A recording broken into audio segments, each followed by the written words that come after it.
नमस्कार दोस्तों, कैसे हैं आप सब?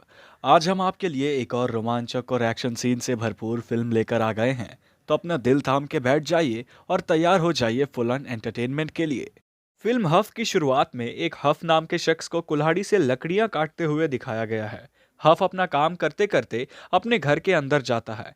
वो घर पहाड़ों के बीच एक सुनसान जगह, जहां आसपास शायद ही कोई दो घर हों, वहां पर था। उस घर में तीन बहनें, ब्रिक्सी, स्टिक्स और शे, जमीन पर बैठकर हफ से कहानी सुनने को तैयार होते हैं। हफ अपनी सौतेली बेटियों को रोज बाइबल की कहानियां सुनाता है। लेकिन मूवी में साफ दिखाया गया है कि हफ एक सनकी आदमी है जो बाइबल की कहानियों का गलत मतलब उन बच्चियों को समझाता था। हफ सनकी होने के साथ साथ एक हवसी आदमी भी था। पहले सीन में हफ उन बच्चियों को सिखाता है कि औरतों या लड़कियों का काम केवल मर्दों को संतुष्ट रखना ही होता है। आप खुद ही सोचिए कि ऐसी गलत शिक्षा कौन अपने बच्चों को देता है, लेकिन यहाँ अपनापन था ही नहीं। एक खून से ना होने के कारण हफ उन्हें अपनी बेटियों की नज़र से नहीं, बल्कि गंदी और घिनौनी नज़र से देखता था। इससे उन बच्चियों की असली माँ लोरेली भी नाखुश होती थी। लेकिन हफ लोरेली के परिवार को आर्थिक सहारा देता था और रहने के लिए घर भी दे रहा था, इसलिए बेचारी खामोश होकर सब सहन कर लेती थी। सीन बदलता है और मूवी में सीधा 7 साल बाद की कहानी दिखाई गई है। तीनों लड़कियां बड़ी हो गई हैं और तीनों बेहद खूबसूरत है। वे तीनों बाहर से अपने घर वापस लौट रही होती है, तभी उनके रास्ते में उनकी उम्र के कुछ बदमाश बच्चे उन्हें परेशान करने लगते हैं और छेड़ने लगते हैं। तब वहां एक जीना नाम की लड़की उन सभी से कहती है कि इन्हें तंग मत करो, इन्होंने तुम्हारा कुछ नहीं बिगाड़ा है। उन बहनों में से सबसे बड़ी लड़की ब्रिक्सी जीना का शुक्रिया अदा करती है। वे लोग अपने घर की ओर बढ़ते हैं। वहीं दूसरी ओर हफ एक ड्रग डील करने पहाड़ों के बीच एक सुनसान जगह पर जाता है। वहां उसको विली और दिंजो मिलते हैं। वहां एक गाड़ी और खड़ी होती है जिसमें विली और दिंजो का बॉस स्कॉटी अपने माशुका के साथ बैठा होता है। दरअसल स्कॉटी चाहता है कि हफ उसको कुछ पैसे लाकर दे, जिसके बदले में वो हफ को कुछ ड्रग्स देगा, जिसे वो डोप कहकर संबोधित कर रहा होता है। हफ को डोप इसलिए चाहिए ताकि वो उसे ज्यादा दाम में बेचकर लेसी, जिसके साथ उसका अफेयर चल रहा था, उसके संग शहर छोड़कर जा सके। इसलिए वो पैसे मांगने लेसी के घर जाता है। तब लेसी उसे पैसे दे देती है, लेकिन उसे ये भी कहती है कि ये पैसे मैंने अपने एक्स हस्बैंड से लिए हैं, इनको वक्त पर लौटा देना, वरना तुम्हें वो छोड़ेगा नहीं।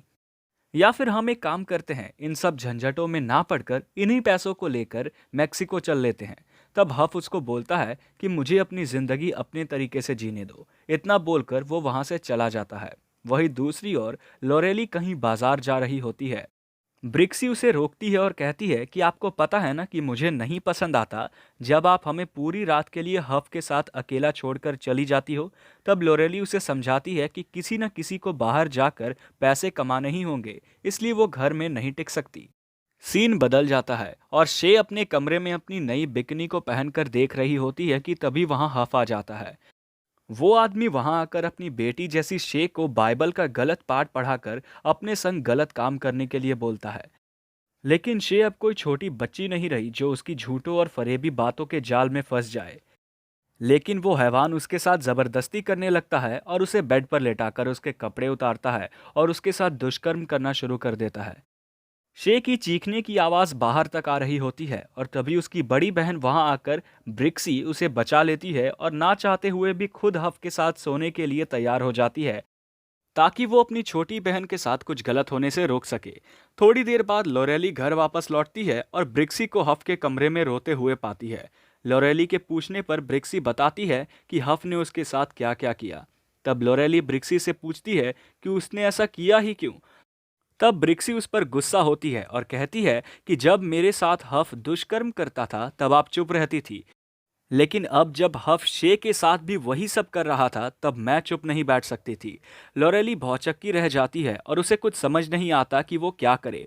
तब सबसे पहले वो ब्रिक्सी को शांत कराकर सुला देती है, फिर सोफे पर बैठकर सोचती है कि आगे क्या किया जाए। तब अचानक वो उठती है और अपनी तीनों बेटियों को भी नींद से जगाती है।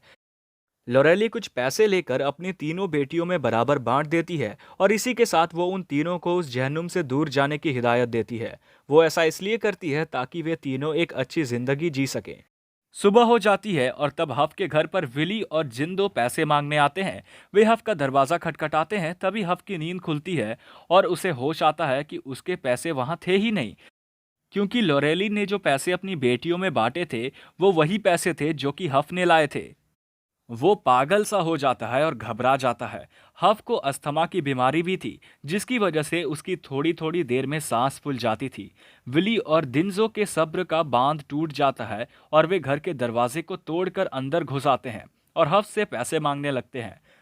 हफ पैसे देने के बजाय गुस्से में आकर दिंजो को ही मौत के घाट उतार देता है, क्योंकि हफ पैसे देने के लिए कुछ समय मांग रहा था और दिंजो उसकी बात सुन नहीं रहा था। इतने में विली लोरेली को पकड़ लेता है और उसके माथे पर बंदूक तान देता है, लेकिन हफ कहता है कि अगर विली लोरेली को मार भी दे तो उसे कोई फर्क नहीं पड़ता। तभी विली को चकमा देकर हफ उसको भी मार देता है। अब घर में केवल हफ और लोरेली रह जाते हैं। हफ उससे पैसों के बारे में पूछता है, लेकिन लोरेली एक बार भी अपना मुंह नहीं खोलती। लेकिन जोर जबरदस्ती करके हफ उससे उगलवा ही लेता है कि पैसे उन 3 लड़कियों के पास थे, और ऐसा पता लगने के बाद वो लोरेली को भी मार देता है।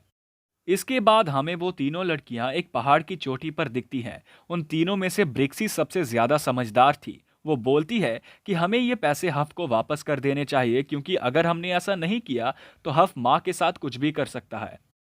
बाकी दो बहनें वापस जाने से मना कर देते हैं, लेकिन ब्रिक्सी नहीं मानती और अकेली अपनी माँ को देखने के लिए चली जाती है और अपनी बहनों को वहां इंतजार करने के लिए कहती है। ब्रिक्सी हफ से छिपते हुए खिड़की से झांक कर देखती है तो बेचारी अपनी माँ के पेट में खंजर देखकर दंग रह जाती है।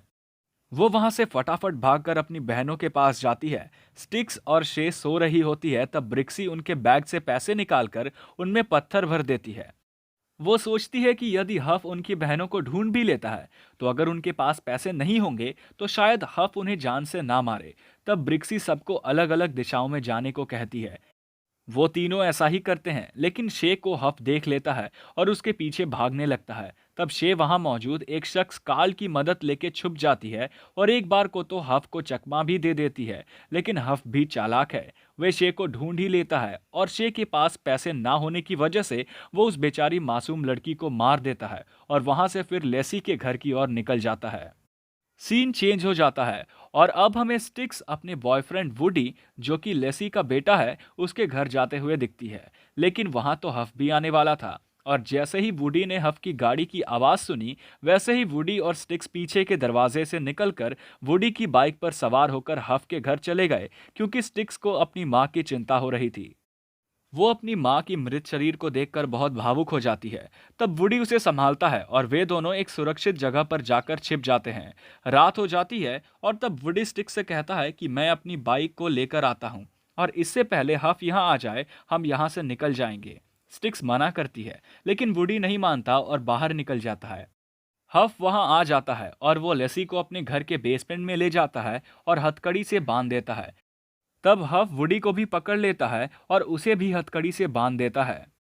वो उसे उसकी माँ के आगे ही लात मारता है, और तो और वो वुडी के आगे ही लेसी के कपड़े उतारकर उसे नेकेड कर देता है। तब वो बाहर जाकर स्टिक्स को भी पकड़ लेता है और उसे एक रस्सी से बांधकर पेड़ पर टांग देता है। पेड़ की टहनी के एक तरफ रस्सी थी जो वुडी की बाइक से बंधी हुई थी और टहनी की दूसरी तरफ स्टिक्स फांसी पर लटकी हुई थी। वो घर के अंदर जाता है और वो वुडी को अपनी माँ के सामने ही जान से मार देता है। सोचिए क्या बीती होगी उन पर।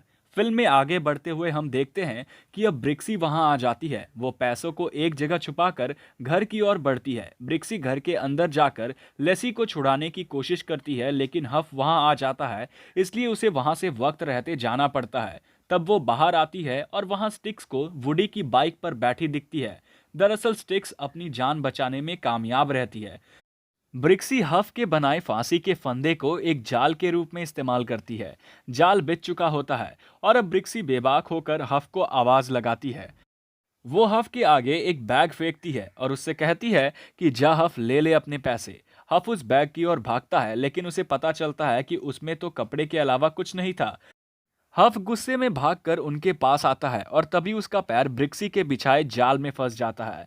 तब वुडी की बाइक पर बैठी ब्रिक्सी हफ को घसीटते हुए वहां से ले जाती है और ऐसा करते हुए हफ का सर उसकी गाड़ी के कोने से टकरा जाता है। लेकिन ब्रिक्सी और स्टिक्स को ये लगता है कि वो मर चुका है। तब स्टिक्स ब्रिक्सी से पूछती है कि तुमने पैसे कहाँ छुपाए। तब ब्रिक्सी हंसते हुए जवाब देती है कि जरा अपने पैरों के नीचे देखो। दरअसल ब्रिक्सी ने सारे पैसे स्ट्रिक्स की सीट के नीचे छुपा दिए थे। अब आखिरकार वे दोनों बहनें एक अच्छा जीवन जीने के लिए तैयार थी और वो बाइक पर बैठकर वहां से निकल जाती है।